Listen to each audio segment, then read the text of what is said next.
कहानी है यूपी उत्तर प्रदेश के एक छोटे से गांव आजमगढ़ की, जहां पर एक आदमी जिसका नाम किशोर होता है उसकी हाल ही में शादी हुई होती है। शुरू में तो सब कुछ ठीक चल रहा होता है, फिर कुछ टाइम बाद उनको पता चलता है कि उसको और उसकी पत्नी को एक बच्चा होने वाला है। बच्चे की खबर सुनकर परिवार में सब लोग बहुत खुश थे।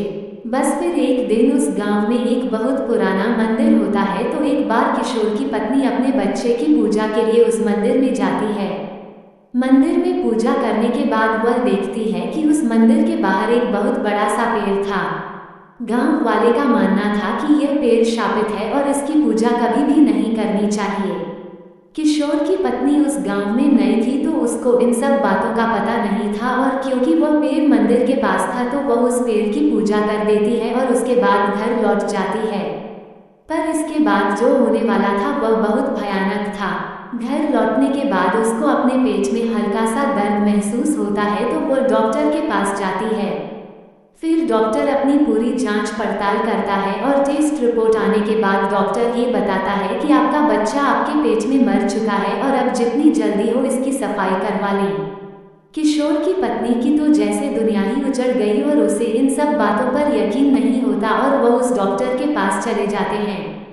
दूसरे डॉक्टर के पास से सारे टेस्ट कराने के बाद दूसरा डॉक्टर भी वही चीज बोलता है कि आपका बच्चा मर चुका है और वह जितनी जल्दी हो इसकी सफाई करवा लेनी चाहिए। जिसके बाद वह लोग कई डॉक्टर कई वेदों के पास गए, सबने वही चीज बोली, तो वह लोग निराश होकर घर लौट गए।